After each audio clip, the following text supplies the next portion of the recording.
¿Dice usted que entiende poco de economía? Se lo explicaremos en nuestro espacio Al Contado. Así de claro, Al Contado.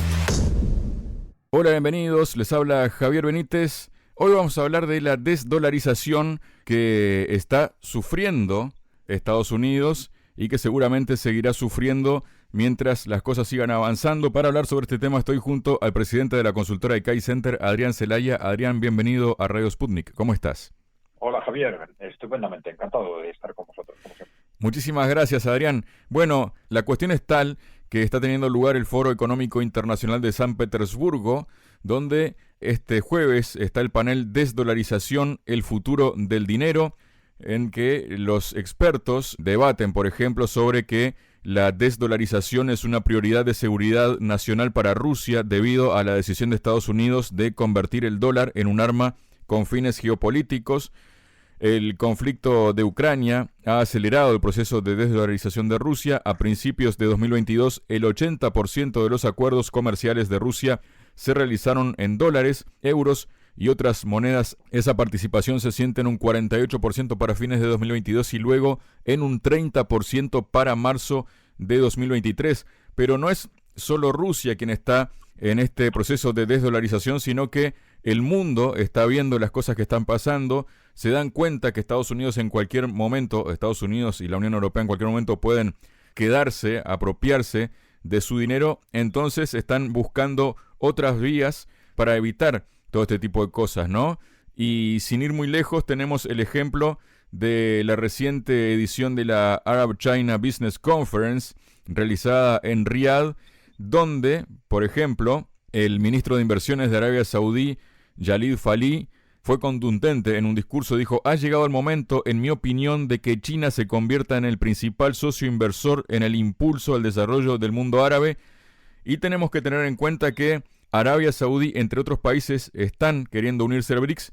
Y es más, Egipto ya ha pedido oficialmente su ingreso al BRICS. ¿Qué nos puedes comentar de este panorama, Adrián?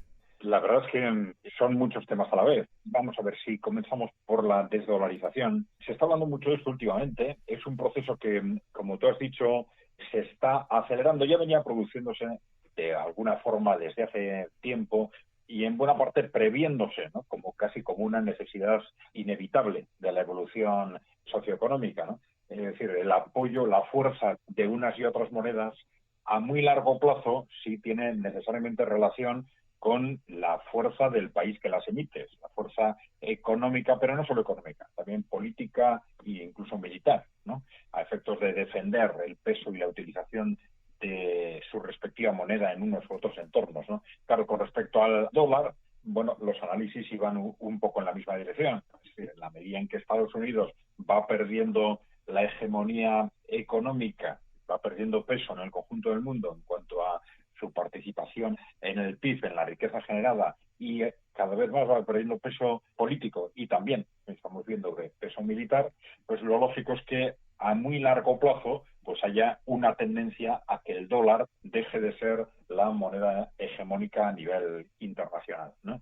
Pero esa tendencia, por un lado, se ha acelerado de forma muy clara por las razones geopolíticas que vosotros habéis comentado, ¿no? Es decir, en primer lugar, esa decisión de utilizar esa hegemonía basada en el dólar como un arma geopolítica, pues evidentemente pues crea todo tipo de suspicacias, fundamentalmente en los países más atacados por esa decisión. Y, evidentemente el caso de Rusia es muy claro, pero bueno, ha habido muchos otros países que han sido atacados de esa forma, como Venezuela, Irán, etcétera, que evidentemente también, o esos países, o los que piensan que pueden en algún momento estar en alguna circunstancia similar, pues se están reposicionando y están dando pasos para plantearse alternativas al dólar, ¿no? Hay otro tipo de razones, que es fundamentalmente ya desde una perspectiva directa de alternativas monetarias, los trabajos que se vienen haciendo para sustituir el dólar como moneda de uso internacional, ya por razones de carácter estrictamente económico. Y ahí, bueno, pues China viene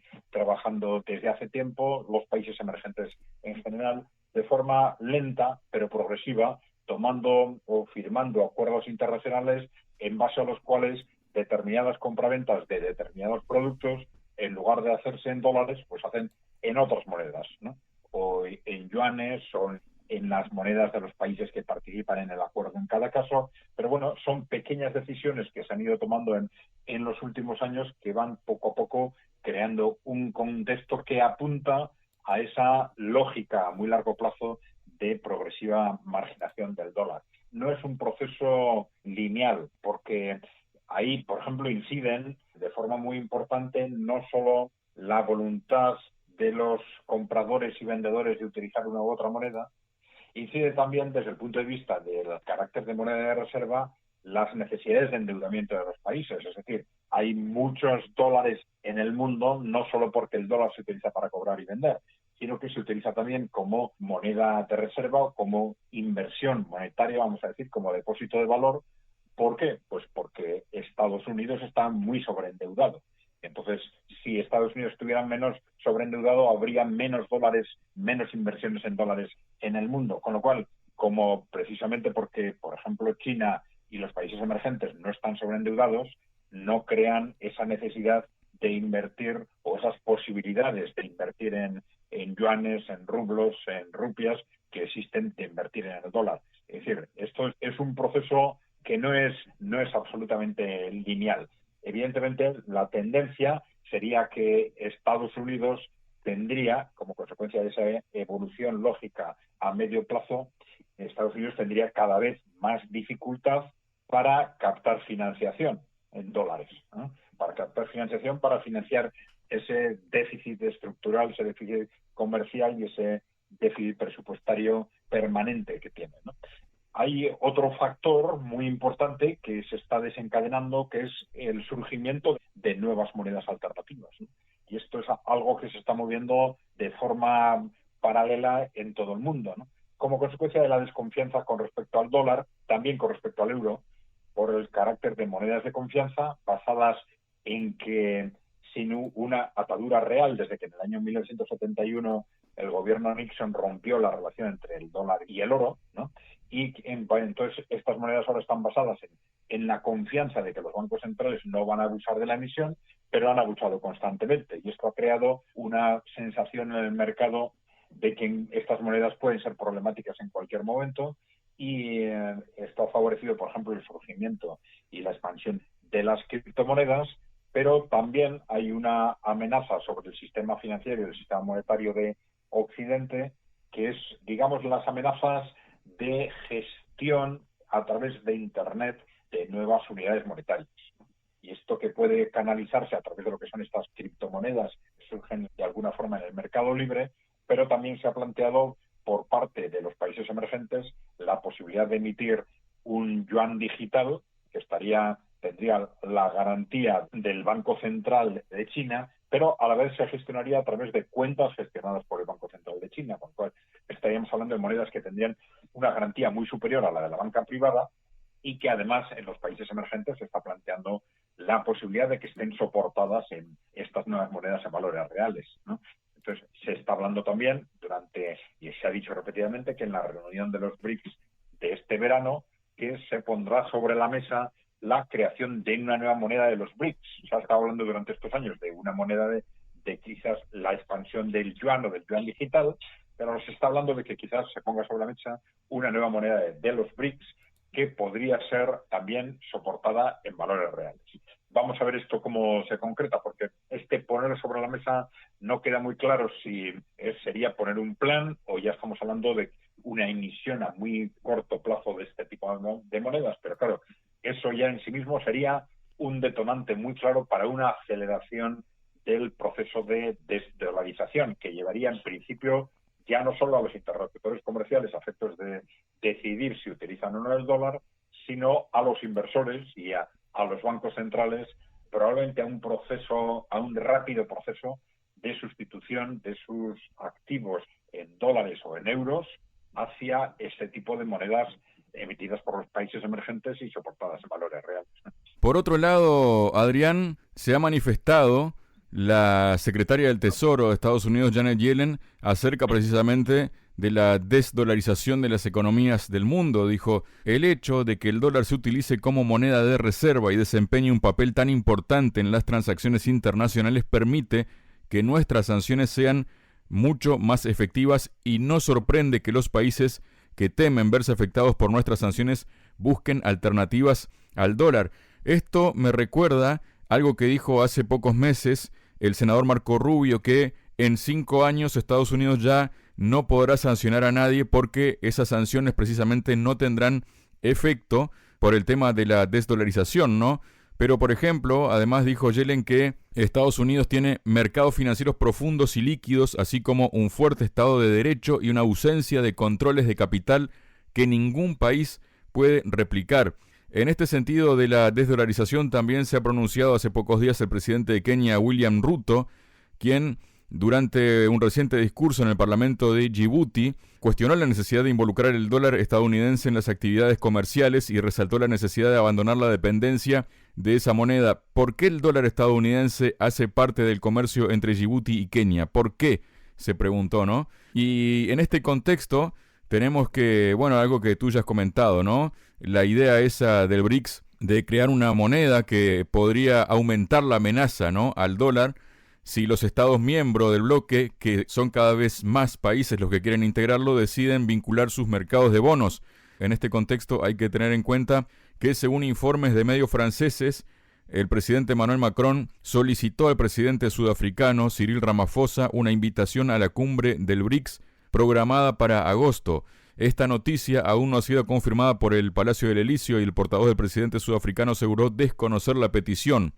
Moscú ha pedido explicaciones a París. ¿Quieren volver a establecer algún tipo de contacto para mostrar la actividad de París? ¿O es una especie de caballo de Troya? Fue lo que declaró la portavoz de la Cancillería rusa, María Zaharova. ¿Qué nos puedes comentar de todo esto, Adrián? Bueno, vamos a ver. Hay dos aspectos, uno es estrictamente económico y otro el económico geopolítico, ¿no? Vamos a ver, por un lado, esos comentarios de Yellen un tanto cínicos, efectivamente, desde el punto de vista de Estados Unidos tenemos la utilización geopolítica del dólar como un instrumento de control y de dominio geopolítico, clarísimamente, pero el uso fundamental que Estados Unidos ha hecho del petrodólar, de este dominio hegemónico del dólar, ha sido la financiación, una financiación que a corto plazo es imprescindible para la economía de Estados Unidos, pero a largo plazo es tremendamente dañina. Es decir, ha facilitado tremendamente esos desequilibrios productivos, comerciales y presupuestarios de Estados Unidos que a largo plazo están llevando a la ruina a este país. Lo que ocurre es que a corto plazo los responsables de Estados Unidos no saben salir de esa dependencia. En el propio Estados Unidos hay un debate al respecto y no faltan quienes dicen que puede o debería ser una oportunidad para que Estados Unidos, el propio Estados Unidos, salga de esa dinámica endiablada y deje de depender constantemente de esa financiación fácil del resto del mundo para apostar otra vez por su economía real, su desarrollo industrial, etcétera. Y se plantea como instrumento para poner esto en marcha quizás la puesta en marcha de un nuevo dólar, es decir, un nuevo dólar soportado en valores reales y que ya a partir de ese momento obligar a los Estados Unidos a prescindir de esa constante sobrefinanciación de otros países y gestionada normalmente a través de la sobreendeudamiento y la constante expansión cuantitativa de la Reserva Federal, ¿no? Desde el punto de vista de lo que está sucediendo con los BRICS, la verdad es que es un tema realmente llamativo. Yo creo que es probablemente lo más importante que ha pasado en geopolítica en el último año. Más de una vez hemos comentado que así como el estallido de la guerra en Ucrania, en el conflicto entre Ucrania y Rusia era algo esperable, sabiendo lo que estaba sucediendo entre el bloque emergente, fundamentalmente Rusia y Occidente, era esperable que en un momento u otro ese enfrentamiento estallara. Sin embargo, lo que no se esperaba, o lo que por lo menos nosotros no esperábamos, era que a raíz de ese estallido se produjera un reposicionamiento tan rápido de la práctica totalidad del mundo, vamos a decir, no occidental, el conjunto de los países emergentes por un lado y el conjunto de los países en desarrollo por el otro, esa apuesta tan radical y tan rápida hacia el bloque liderado por Rusia y por China a través de los BRICS, ¿no? Esto está siendo un movimiento extraordinario que está ya cambiando el mundo a velocidad de vértigo, que estábamos hablando antes de un mundo multipolar, pero a corto plazo nos está generando claramente un mundo bipolar, ¿no? Entre un Occidente constituido por Europa y Estados Unidos que se está defendiendo a sí mismo a través de todo tipo de medidas, creando por sí mismo un nuevo telón de acero, esta vez creado por nosotros para defendernos del resto del mundo, ¿no? Y por otro lado un mundo emergente y un mundo en desarrollo que claramente se está alineando con este bloque de los BRICS. Este movimiento sorprendente de Macron solicitando asistir a la reunión de los BRICS probablemente está traduciendo el nerviosismo que hay incluso claramente en los países occidentales, en muchos países de Europa Occidental, por lo que cómo se está desenvolviendo este contexto. Es lógico que se sospeche desde el bloque emergente con respecto a este movimiento, pero claro, Macron sabe que los países de los BRICS pues no son tontos, no van a aceptar sin más un caballo de Troya. Probablemente la explicación es más intentar de alguna forma reposicionarse o de alguna forma, por si acaso, prepararse para lo que pueda venir en el futuro.